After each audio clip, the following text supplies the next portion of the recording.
On July 27, 1656, a crowd gathered in an Amsterdam synagogue to hear a sentence that sounded like a death warrant for the soul. A 24-year-old man was being expelled, but not just kicked out of a club. He was being professionally, socially, and spiritually erased. The decree was terrifying. It stated he was cursed by day and cursed by night, cursed when he lies down and cursed when he rises up. No one was allowed to speak to him, stay under the same roof as him, or read a single word he had ever written. This was not the Middle Ages. This was the golden age of Dutch commerce and enlightenment. The man at the center of this storm, a quiet lens grinder named Baruch Spinoza, did not even show up to the hearing. When he heard the news, he simply said that the community was not forcing him to do anything he would not have already done on his own. People called him an atheist and a monster, yet he lived like a saint, and his ideas became the hidden software running the modern world. Baruch Spinoza was born on November 24, 1632, in the city of Amsterdam. His family were Sephardic Jews who had fled the Portuguese Inquisition to find safety in the Netherlands. His father, Michael, was a successful merchant who imported dried fruit, and young Baruch was a star student in the community school. The rabbis thought they were looking at a future leader of the faith, but his life was quickly shaped by loss. His mother died when he was 6, and he would later lose siblings and his father in 1654. Suddenly, at 22, he was running the family business, but his heart was not in trade. He started taking Latin lessons from a free-thinking former priest named Franciscus van den Enden, and that opened the door to the radical new science and the philosophy of René Descartes. By the time he was excommunicated in 1656, he had stopped following religious laws.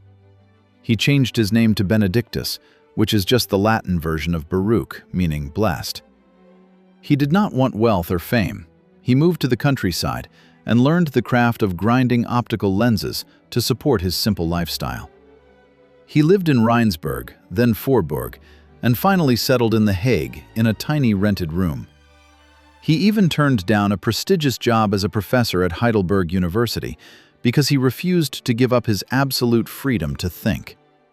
He died of a lung disease, likely caused by inhaling glass dust, on February 21, 1677, at the age of 44. He left behind nothing but a few books, a suit of clothes, and a system of thought that would change everything. To understand Spinoza, you have to understand the man he was fighting, René Descartes. Descartes was the celebrity philosopher of the day, and he had divided the world into two separate buckets, mind and matter. For Descartes, your soul was one thing, and your body was a completely different thing. Spinoza saw this as a disaster. He believed this dualism made the universe look like a broken machine. If the mind and the body have nothing in common, how does your thought tell your hand to pick up a coffee cup? Descartes tried to solve this by pointing to a tiny gland in the brain, but Spinoza thought that was nonsense. He wanted to destroy this doctrine of separation and prove that there is only one reality, and that mind and body are just two ways of looking at the exact same thing. The first big pillar of Spinoza's philosophy is the idea of a single substance. The core theory is that there are not two worlds, a divine one and a natural one. There is only one infinite reality, which he famously called God or nature. He was not talking about a grandfather in the sky. To explain this, think of the ocean and its waves. Every person, every tree, and every star is just a temporary ripple on the surface of the infinite ocean of existence. He was arguing against traditional religions that imagine God as a king or a judge with human feelings like anger or jealousy. He reframed the concept of God entirely. For Spinoza, God has no goals, no will, and no personality. God is simply the internal, necessary laws that make the universe work. His logic was simple. If God is truly infinite, there can be nothing outside of him. If nature were separate from God, then God would have a boundary, which would mean he is not infinite. Therefore, God and nature must be the same thing. The second idea is absolute determinism. The theory is that nothing in the universe happens by chance. To explain this, he uses the example of a triangle. The sum of its angles must equal 2 right angles. This is not because the triangle decided to be that way, and not because God felt like it that morning. It is an eternal necessity that flows from the very essence of what a triangle is. Spinoza argued that your life follows the exact same kind of mathematical necessity. He was crushing the popular idea of free will. He famously compared a person to a stone flying through the air. If that stone suddenly became conscious, it would probably imagine that it was flying because it wanted to, even though it was actually pushed by an external force. He reframed freedom as the understanding of necessity. You are not free when you do whatever you want. You are free when you understand why you do what you do and align yourself with the laws of nature. The third idea is the geometry of human emotions. He believed our feelings follow strict laws, just like lines and planes in math. The core theory is that every living thing has a built-in drive to stay in existence and increase its power. He called this the striving to persevere. He was arguing against moralists who mocked human weaknesses or called them sins. For Spinoza, emotions like hate or envy are not evil. They are just natural reactions that happen when our power is being blocked or diminished. He reframed good and evil into something more practical. Good is whatever truly increases your power to act and think, and evil is whatever decreases it. The bottom line was that you cannot just wish an emotion away with willpower. You can only overcome a harmful emotion by creating a stronger, more positive emotion to take its place. The fourth idea is the intellectual love of God.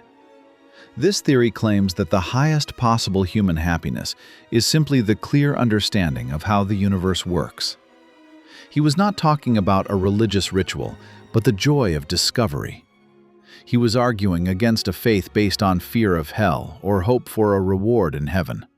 He reframed salvation as a state of mind you can have right now. When you understand that everything is necessary and that you are part of a giant, eternal system, you stop feeling like a victim of fate. This clarity brings a deep peace that he called blessedness. There is an unexpected side to Spinoza that people often miss. Most think of him as a lonely hermit, but he was actually a dangerous political revolutionary. He was the first person to apply the scientific method to the Bible. He argued it was not a direct letter from God, but a historical book written by humans to keep an uneducated population in line with simple moral rules. He did this to defend the democratic republic. When his friend and protector, the Dutch leader Jan de Witt, was literally torn apart by a mob, Spinoza was so furious that he almost got himself killed. He wanted to go out into the street and post a sign calling his fellow citizens the last of the barbarians. This man of cold logic was willing to die for the right to speak the truth, which he saw as the only foundation for a healthy society. So, where does Spinoza's system fail? A fair critique has to admit that Spinoza essentially deleted the individual person. In his world, the whole is everything, and you are just a tiny, flickering point on an infinite canvas. His logic works for triangles, but it feels freezing cold when applied to human life. If everything is God and everything is necessary, how can we ever condemn a crime? Spinoza would say a criminal is as necessary as a saint, which makes personal moral responsibility almost impossible to explain. Also, there is a massive logical gap in his system. He never quite explains how a perfectly still, eternal substance suddenly turns into a world of moving, changing things. He just tells us it happens, leaving a giant mystery between the infinite and the finite. What should you take home from this journey into the mind of the Amsterdam lens grinder? Spinoza is not giving you a self-help tip or a prayer. His method poses one direct question to you. Are you capable of looking at your own failures, your pain, and even your own death as part of a beautiful, eternal, and necessary order, rather than a personal tragedy? His philosophy is an invitation to stop measuring the world by your own ego and start seeing it through the lens of eternity. Happiness is not the reward of virtue, but virtue itself.